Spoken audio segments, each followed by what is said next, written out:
Welcome to Military Faith and Spiritual Resilience. This is Elizabeth Fulgaro. With me is Erin Nichols, nutritional coach and Gold Star wife.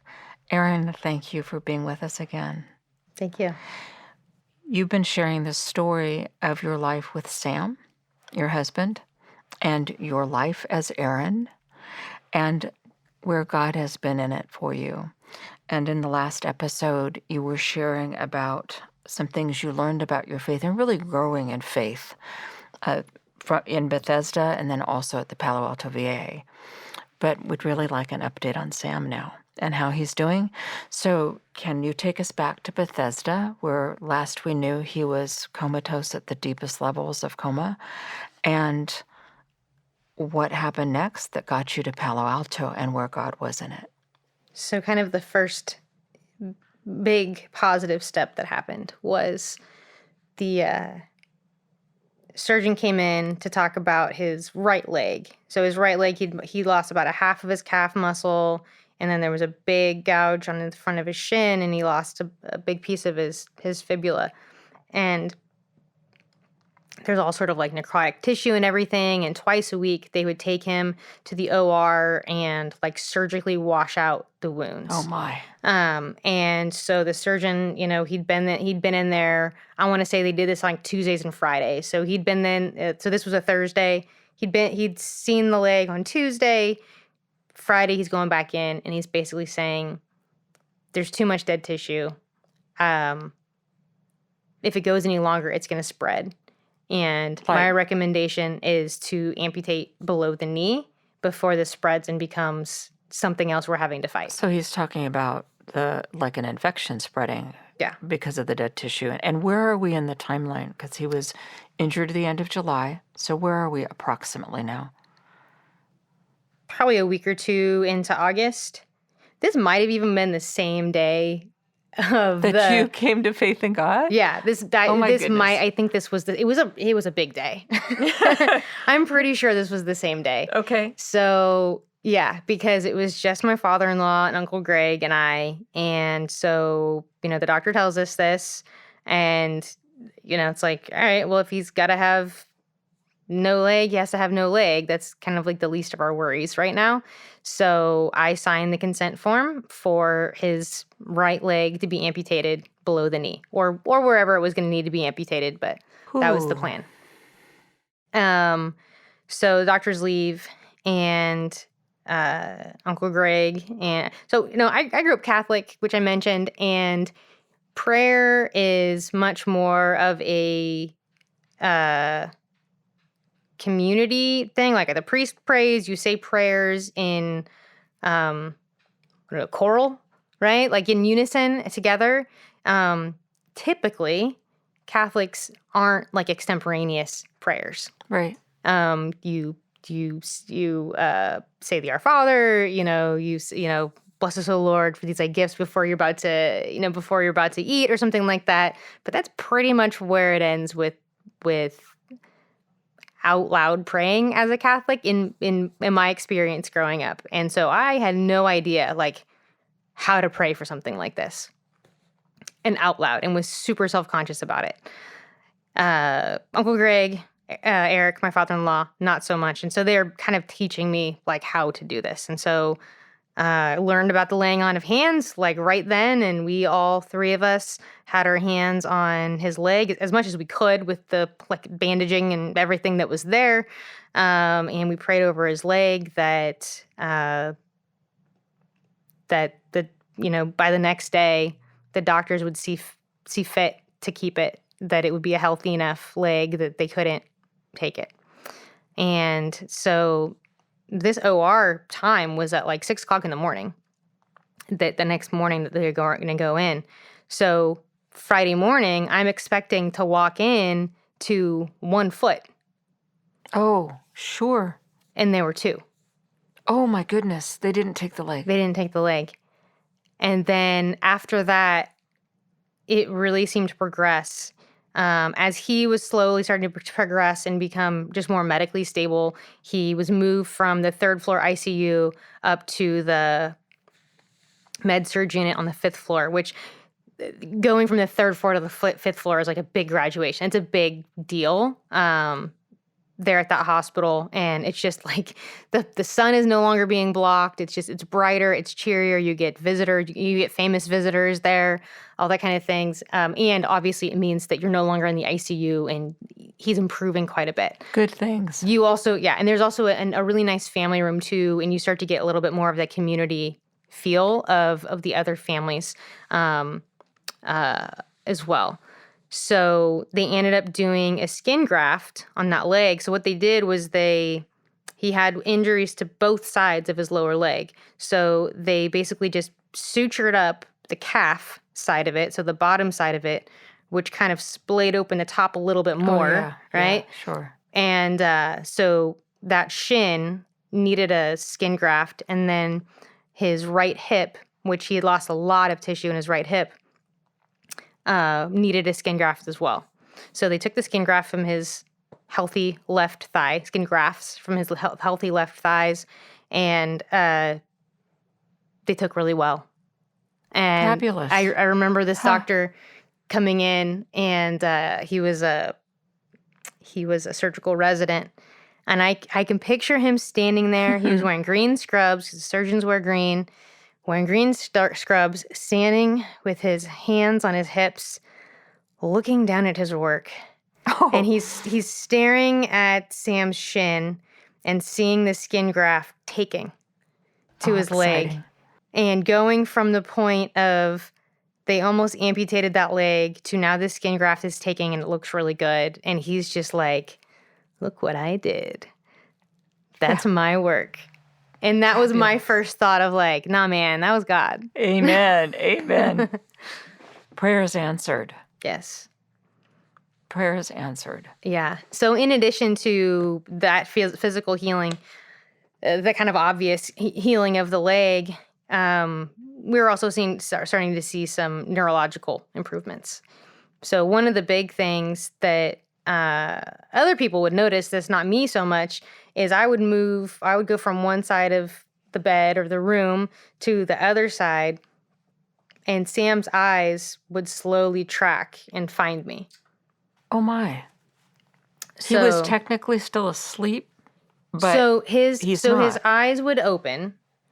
Okay. There's a period, they call it doll eyes, actually. And it's really kind of creepy. Like if he gets moved or something or bumped, sometimes the eyes will open and then they're just open. And he's not blinking, like nothing. And it's like a doll with the eyes that open and close. And then sometimes, you move them again and they close. And so it's not like a purposeful thing or not. They have to constantly put like this like lubricant in the eyes too, so they don't dry out. And then it got to the point where he actually started to blink. Oh, wow. And then even to where like his eyes would be open for a really long time and you'd be like, blink. And then he would blink. And so that was one of the first things he could do kind of on command. Actually, I think the first thing he did on command was wiggle his ears, of all things. Oh. And which was a joke. I think it was his mom and me, and we were like joking around and said something about, can you wiggle your ears? And he did. Oh, how was that for you? Oh, well, first of all, goodness. I don't know why he had been saving that trick, because I didn't know he could wiggle his ears. How was that not part of the wooing process? I don't know. Just too charming. You can only take so much. So that was really, really cool. And the other thing is he was so injured. So the brunt of the brain injury was on the right side of his brain. The right side of your brain controls the left side of your body. So he basically had no neurological connection to the left side of his body. So even though the left side was not injured, he had left side paralysis. Makes sense. His right side, he had like motor control, like the connection was there, but that was the injured side. Oh, so it can't do as much. So there was hardly anything that he could physically do. Right. So he had the two breaks in his right arm. The one was his upper arm, and they just left that one to heal on its own. But he had to have surgery on his elbow, and they put pins in his elbow. And then they had him in this, like, it kind of looks like a giant Lego made out of foam. So there's different like holes and stuff in it. And then they could use that to position the arm in the way that they wanted to position it for healing. So this yellow piece of foam, his fingers just kind of folded over the very top of it. And so after he had his surgery, he started getting occupational therapy, and they would come in and start doing like range of motion on his wrist and his fingers and stuff like that. And once they'd kind of started waking that up, we started to get a little bit of movement in his fingers. So he's still semi-comatose or comatose? So they're doing the occupational therapy on him, but it's helping wake him up. Is that right?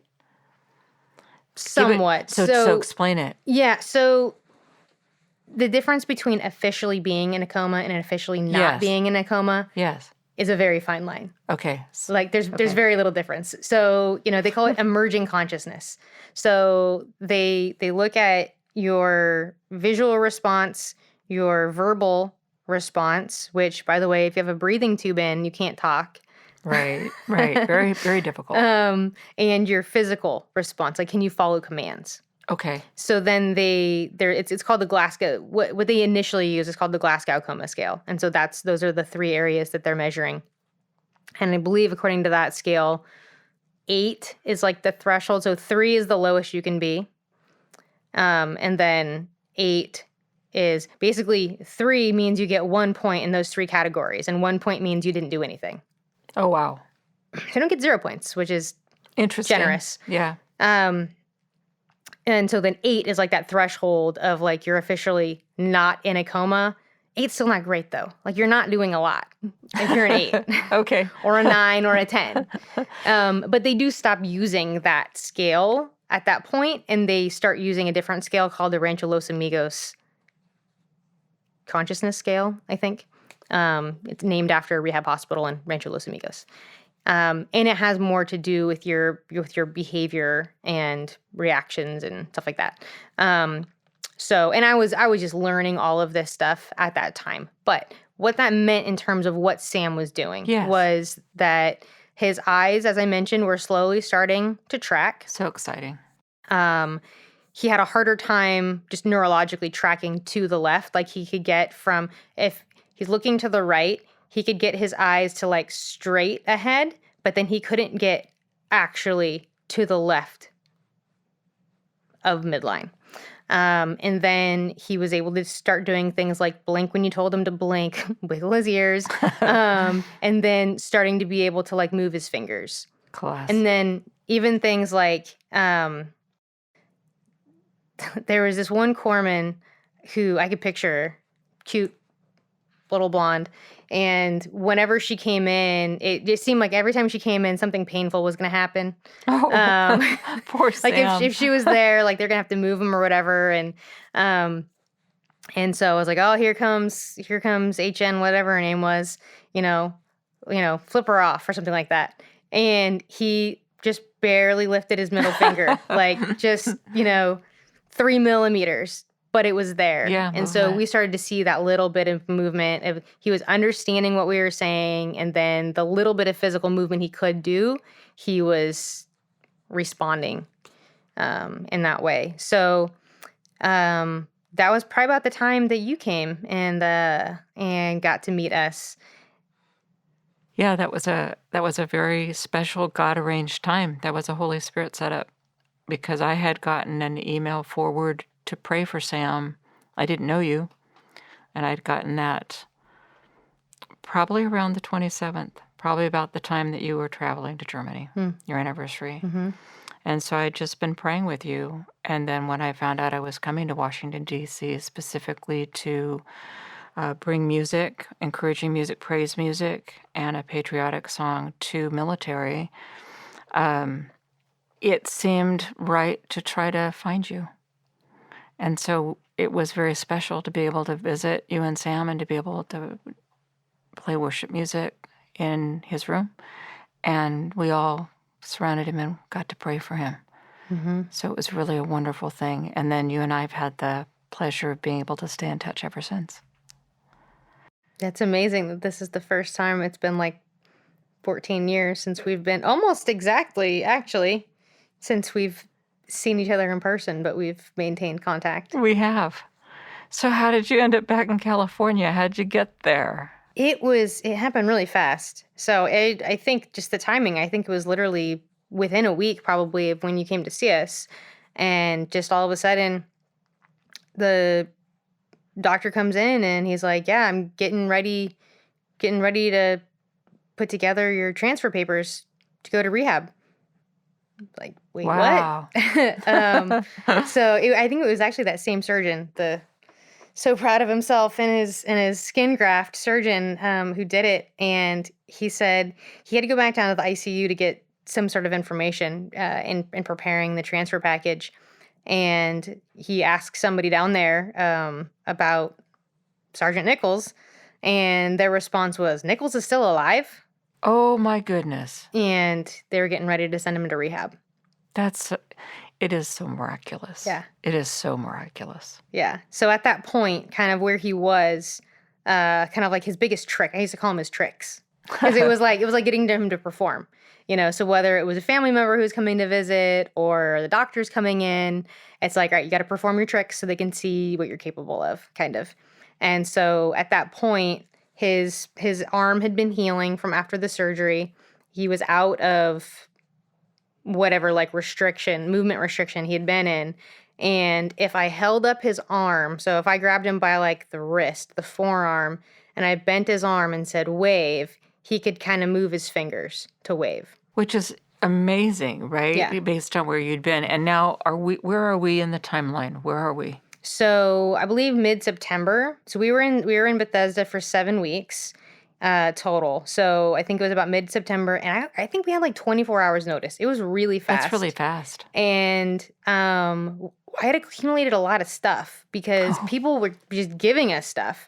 So we had to take a bunch of stuff. Like we had a bunch of like quilts and DVDs, like all sorts of stuff, stuffed animals. Got to meet a Medal of Honor winner, had a book signed by a Medal of Honor winner, all sorts of stuff that people had given us, and took it to somebody downstairs in the hospital somewhere to ship it and to have it shipped to my parents' house or his parents' house or something. And just packing up all of our stuff. I'd been living out of a hotel room for 7 weeks. So, it probably wasn't like the tidiest that it could be. And just super fast. Actually, my aunt was there. My Aunt Joy, who was a career Air Force wife. Her husband was a fighter pilot. She and my mom were both there at that time. And I hadn't gotten to see DC. We'd been in... my word. We'd been in Bethesda a few times. And so, we kind of like did all the stuff we needed to do. And maybe we had like 2 days or something like that. But we ended up... We got on the metro and went in. It was really hot. And... we didn't have a lot of time to do anything. So basically all we ended up doing was we paid for one of those like trolley bus tour thingies. Yeah. Mm-hmm. And based on the time that it was and the time that they closed, we didn't even have time to get off, because you're supposed to like hop off at a stop and go see the thing. And then you wait for the next one and you hop on, and like, it's this really great deal. But we just paid a lot of money to just basically take like a tour on this trolley and then get back, because it was based on like the last train that was going to take us back to Bethesda. Yes, sure, that makes sense. And then the next day is when we left. So that was another medevac. So my aunt would have gone home, my mom would have gone home commercial, and then I flew commercial with Sam. And you flew commercial? Not commercial, sorry.